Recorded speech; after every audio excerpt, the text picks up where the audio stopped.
Well, hello, and welcome to Bucket Ponds. Today I'm going to show you how to build a beautiful planted nano aquarium with no pump, no filter, no equipment of any kind. The project is almost entirely locally sourced, and if you're building one at home, you may end up with a few different materials, but that's okay. Before we get started, I'd like to say thank you to our friend Anora on YouTube, who helped us to identify our strange new worms that showed up in one of our jar aquariums. Thank you, Anora. They are darrow worms. They're very cool, and I'm excited to learn about them. For a brief list of materials used in this aquarium, we are using some DIY driftwood, a few chunks of marble.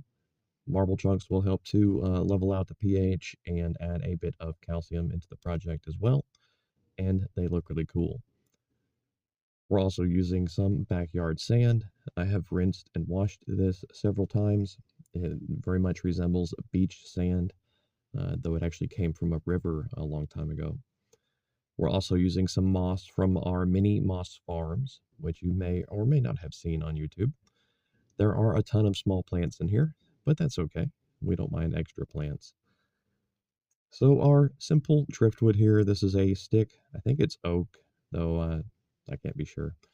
But I whittled it down into shape and I split the branches with a knife. See, we're going to attach moss onto this little stick here and make a sort of tree, a nice little tree. But I wanted to do this without any fishing line or super glue, like is commonly used.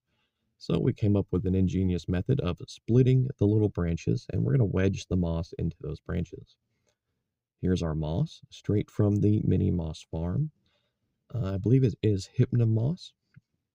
It's good stuff, though. We know it'll grow underwater, including in this jar right here. And it's very easy to work with. So let's get a little closer and we can see things a bit better. So our goal is to wedge a few chunks of moss into this little tree, into these wedges that we've cut into the DIY driftwood. This is a sort of a test for me. Yeah, there we go. Looks pretty good. I've seen other versions of this idea, and I've always wanted to, try it out myself. But this is Bucket Ponds. We do things a bit differently, very low tech, and very low budget as well. I don't like to spend a lot of money on these projects. And that's part of the fun, is improvising and becoming a creative problem solver. So skills that we need in our daily lives can be applied to these nanotanks. So there we go. That looks pretty good as a proof of concept. Now, if you're building one of these jars at home or one of these small aquariums, I highly suggest that you do a quick mock-up. Put your items together and see if they all fit right, if they look good. You may also be interested in investigating several different styles of aquascaping. And of course, you'll need a few tools as well. I like to use these little shovels, which we got off of Timu. Yeah. These little shovels are very unique and fun to use. They work perfectly for shoveling sand into a project like this and for aquascaping. Alternatively, you could use a spoon or a spatula or something like that. I'd like to, make a little wooden spoon for this. It'd be perfect. But yeah, improvising is part of the fun, finding a little tool like this that works exactly in the way that you need it to work, that's available for a very low price. That's a lot of fun, and figuring things out. But yes, if you're new to the hobby, I highly suggest that you plan out your project beforehand. Don't start slapping everything together because it will look bad. There's a nice little test here. That's a nice mock-up. You can see our tree is just a little too tall, but that's okay. We'll work with it. These containers have a nice little lid that comes with them. This is the same type of container that we used in the $1 terrarium. I almost called this the $1 nano aquarium, but I didn't like the way it sounded, So this is our mossy tree nanoscape. And we're going to apply our marble chunks here in the middle. Now, for you new aquascapers out there, you may want to investigate the rule of thirds, which I did not really follow here. That can help to make a tank look interesting. You also want to think about depth. and just the perception of depth, really, making the tank look deeper or larger. Lots of fun things to do. And if you are building one of these at home, you are most likely using some different materials, and that's okay. Do a little research, make sure that your driftwood or improvised driftwood is aquarium safe. Nothing poisonous or toxic to your pets. And you don't have to include driftwood at all, of course. I usually do not. So this is one of our rare excursions into uncharted territory for bucket ponds. We are learning and expanding our horizons a bit. I suggest that you do the same, you know. So we're going to use our sand to make a little front area here, and we'll also put some in the back, and we put some in the little wedge in the rocks to help the tree stay in place. These shovels are perfect for this, you guys. But yeah, everything here is locally sourced other than the container, of course, and the marble chunks. You can buy them online, but we got ours from Home Depot. Yeah, for a very low price for a very big bag. You might also think about using some lava rock or something like that. But we're using marble chunks because it will help to control the pH of the nano aquarium. That wood will release tannins and other elements into the water, and things may become acidic over time. We've seen that happen. We're going to include a bit more moss now. Uh, yeah, our happy moss here. But we're building a little front yard area. But the calcium in the marble will act as a buffer for the pH of the aquarium.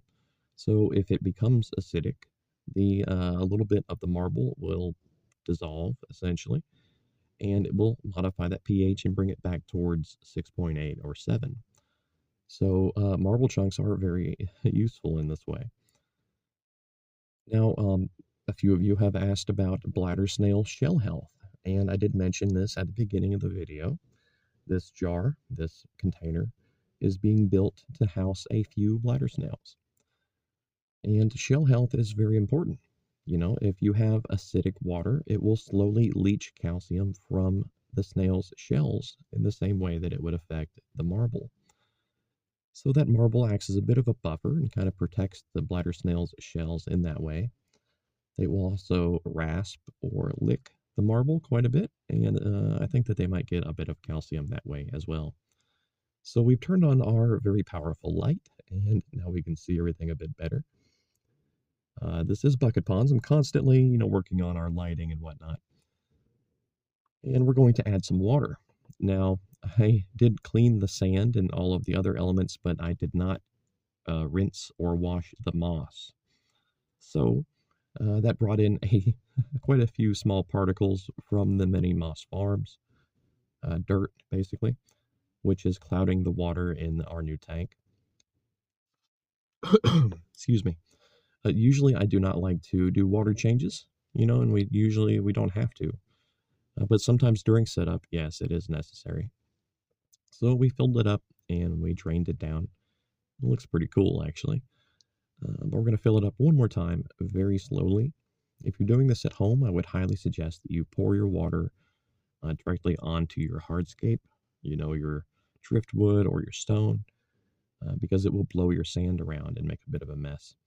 And now we're going to use our old hippie cloth here to wipe off the front and sides, removing any fingerprints or bits of sand. There we go. It looks beautiful.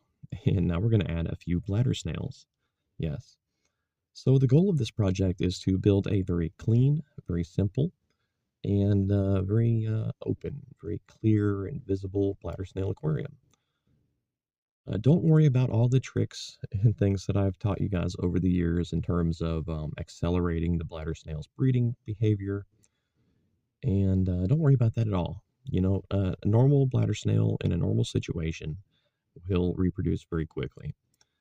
And, you need a couple of them. Ideally, you want to start with 3 or 4 bladder snails, maybe 5 in a tank of this size. But yeah, don't worry about trying to modify their behavior or anything. They will naturally begin to breed very quickly as long as you feed them well. Now, you may wish to, raise the population of your bladder snail aquarium. And best way, excuse me, the best way to do that is to feed them. Just continuously feed them.